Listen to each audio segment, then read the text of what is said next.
Всем привет, друзья! Сегодня у нас будет обучающее видео. Ай, супер собака! Молодец! Хорошо! В главных ролях у нас будет вот такая представительница собачьего мира. По телеграм-каналу многие уже знают, это Оди, среднеазиатская овчарка. Очень молодая сука, ей чуть больше года, чуть-чуть больше года. Но поскольку у нее достаточно мягкий темперамент, она очень мягенькая, она не любит конфликтов, она их избегает. Есть нюанс, и этот нюанс может коснуться каждого. В чем суть сегодняшнего нашего видео? Мы сегодня будем Оди учить запрыгивать в автомобиль. Почему это важно? Когда я забирал Оди на выставку, мы ездили в Крокус, мне передавал ее владелец. Мы столкнулись с такой проблемой, что она не запрыгивает сама в машину, и мне пришлось ее поднимать, заталкивать, и только таким образом мы смогли уехать. Проблема эта касается абсолютно большинства владельцев собак. Им кажется, что их собаки не могут запрыгнуть в машину. Ну вот, и подсаживают они их бесконечно, и в конечном итоге собака всегда будет ждать, пока вы начнете заталкивать собаку в машину. Так и произошло с этим владельцем. Я с этим владельцем работал ранее с его первой собакой. Это был первый алабай несколько лет назад. Когда я ему задал вопрос, что собака не умеет запрыгивать, он говорит, ну вот как-то да, эта собака не умеет запрыгивать. Вот так классно запрыгивала. А он, кстати, рыбак, охотник и так далее. И любит на своем внедорожном таком пикапчике ездить по всяким таким оффроудным местам. Вот. И любит с собой брать собаку в кузов своего пикапа внедорожного. Он по собственному разумению подумал, что вот у него предыдущая собака так классно умела запрыгивать, а это не умеет. Ну, типа, одной дано, другой не дано. Просто он не знает нюансов. Именно его предыдущую собаку я в обязательном порядке учил запрыгивать как в кузов пикапа, так и в салон автомобиля, чтобы просто приучить собаку ездить на автомобиле, чтобы собака спокойно к этому относилась. А он этого не помнит, видимо, ну или просто не был в курсе всех этих событий. Таким образом, у нас существует два метода. Один метод экспресс, он подходит для сильных, уверенных, классных собак, которые ничего не боятся, они держат отрицательную нагрузку, все классно, да?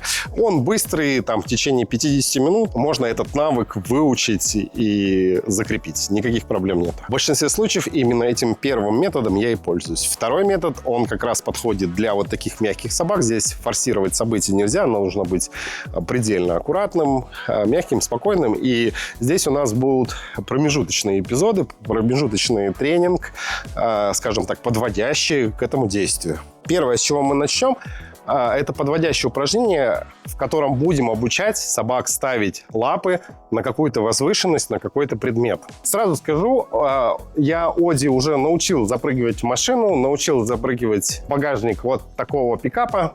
Собака уже совершает все эти действия, довольно легко везде запрыгивает, и даже иногда самостоятельно, и настолько понравилось, что она может даже сама запрыгнуть. Но, тем не менее, мы повторим весь этот процесс, я весь его покажу.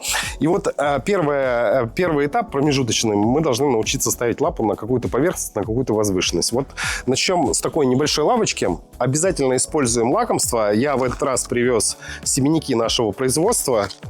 За семенники собака, я вам скажу честно, не просто в машину запрыгнет, но еще и спляшет там в этой машине. Поэтому я ссылочку оставлю в описании. Обязательно зайдите, купите, поддержите наш канал. Первое. Мы сейчас научим вот на такую невысокую поверхность ставить собаке передние лапы. Команда у нас звучать будет touch. Многие им пользуются. Touch — это значит, в переводе с английского, касание. То есть мы сейчас научим собаку касаться передними лапами вот такой небольшой поверхности и постепенно будем усложнять, поднимать выше. Нам достаточно просто взять лакомство и навести собаку на этот предмет, дав команду. Touch. Ай, супер собака! Молодец, хорошо. Как только собака запрыгнула, дайте ей лакомство и ярко, эмоционально похвалите. Это очень важно.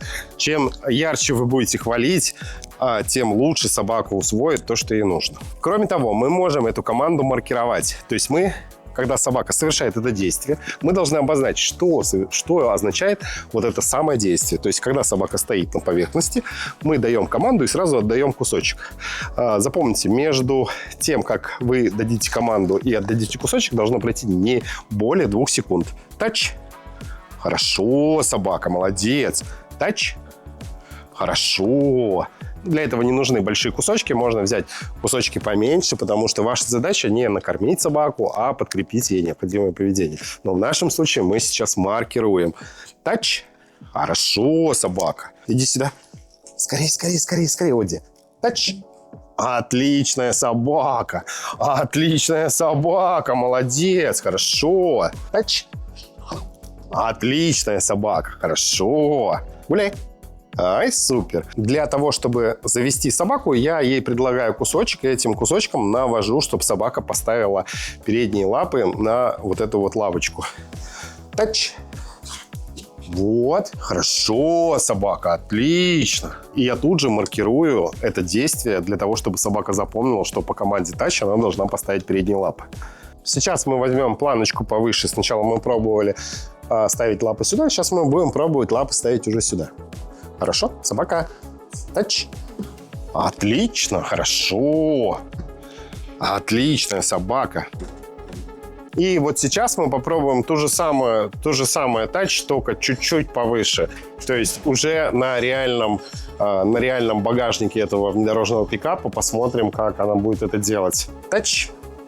Вот, хорошо, молодец. Ай, супер собака. Хорошо, тач. Гуляй. Молодец, собака.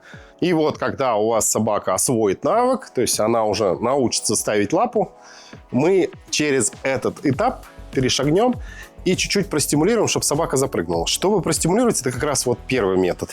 Нам достаточно сделать рывочек поводка в направлении движения. То есть происходит рывок вот таким вот образом. И чтобы собака запрыгнула в машину, мы сейчас попробуем поставить в команду тач. И когда мы сделаем это действие, я сделаю рывок в направлении движения, то есть куда собака должна рвануть, чтобы запрыгнуть в этот багажник. И в этот момент я просто вот в направлении движения дам легенький рывочек поводка, чтобы собака поняла, что ей нужно сделать. Это как раз будет промежуточным этапом и финальным, когда собака уже сюда запрыгнет. Когда она сюда запрыгнет, я ей просто ярко подкреплю. Тач. Молодец. Хорошо. Я кидаю сюда несколько вкусняшек, чтобы она видела. Вперед. Ну, вперед. Давай, давай, пробуй. Вперед. Ай, супер собака. Отлично. И начинаем позицию закармливать. То есть собака запрыгнула, и мы туда закидываем кусочки. Молодец. Хорошо. Ай, браво. Вперед. Хорошо. Ой, собака. Молодец. И начинаю ее закармливать. Хорошо. И сейчас мы попробуем сделать небольшой разбег. То есть я собаке предоставлю дистанцию, дам команду вперед и также простимулирую поводком в направлении движения. Вы можете использовать какую угодно команду. Это может быть команда вперед, это может быть команда в машину. Тут все зависит от вашей фантазии, как вы хотите это сделать. Вперед. Отличная собака, браво. Вот, хорошо. Я закармливаю, обратите внимание, я кормлю не с рук, а кормлю с предмета. Почему? Я закармливаю позицию. То есть в той позиции, в которой сейчас находится собака, ей должно быть хорошо. То есть у нее должна быть прямая связь. Она туда запрыгивает и там кушает. То есть ей там должно быть приятно и хорошо. Если у вас собака вполне себе уверенная в себе, вам не обязательно делать вот эти промежуточные этапы, где собака должна касаться лапами. Это просто для дополнительной уверенности, чтобы собаке легче было преодолевать. Почему они не запрыгивают? Ну вот не потому, что они какие-то не прыгающие. Была такая ситуация, когда мне привозили американского стаффширского терьера, который не мог преодолеть 2-метровый барьер опорным методом. Хотя для американского стаффширского терьера 2 метра это ни о чем. Они по стене на 3 метра забегают. У меня, кстати, было это же где-то видео. На 3 метра американский стаффширский терьер на стену забегает без каких-либо проблем. И если ваша собака среднего размера или крупного размера не преодолевает ваш 2-метровый забор, это не значит, что она не может. Это значит, что она не знает, как это делать. Это значит, что она побаивается этих действий, ей неуютно, некомфортно. Просто из-за отсутствия знаний. Вперед! Хорошо, молодец. Вперед! Ай, супер собака, молодец. Давай, идем. Хорошо. Оди, вперед. Ай, супер, браво. Хорошо, молодец. И следующим этапом мы уже пробуем запрыгивать непосредственно в саму машину. Я подготовил машину, постелил специальный гамак, чтобы собака не повредила кожу. И сейчас мы уже будем пробовать запрыгнуть непосредственно в наш автомобиль. Вперед!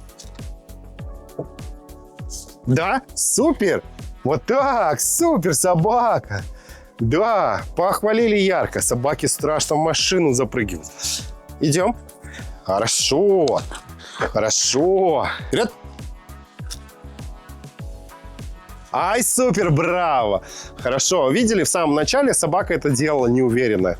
Потому что мы всего лишь один раз научились, попробовали, и 2 недели мы этого не делали. На первой стадии собака туда лезла неохотно, на второй я как-то подкрепил, подтолкнул, и все, и собака начала сама запрыгивать. Сейчас с каждым разом это будет все легче, легче и легче. Молодец. Хорошо, пойдем. Супер собака, хорошо. Вперед. Отличная собака, хорошо. Вы видели, что вполне себе несложно обучить собаку запрыгивать на высотные поверхности, несложно собаку научить запрыгивать в автомобиль. Вся суть вкроется исключительно в страхах. То есть, когда собаке страшно просто, она не понимает, она не умеет, у нее нет опыта. И отсюда все проблемы. Поэтому у нас при какой-либо неизвестности появляются страхи. И вот, чтобы перестать бояться и совершать действия, собака должна пройти этот путь, пройти этот опыт. Иногда надо подтолкнуть, иногда надо дать пенделя, иногда надо дать механический рывок. И собака быстро туда влетит и все поймет. Поэтому, если у вас уверенная, вполне себе собака, не тратьте на это время. Механический рывок, и собака туда запрыгнула. Все, как только она туда запрыгнула, ваша задача максимально ярко подкрепить, похвалить. Вы это все должны передать своей собаке, чтобы собака максимально быстро вас поняла. Поэтому, ребят, подписывайтесь на наш канал, переходите к нам в телеграм-канал. Мы там все общаемся с друг другом, делимся опытом, знаниями. У нас там присутствуют кинологи, я в этом чате участвую, тоже могу чем-либо помочь и разобрать какую-либо ситуацию. Поэтому переходи, ссылочки все будут в описании. Мы вас там ждем. Пока-пока.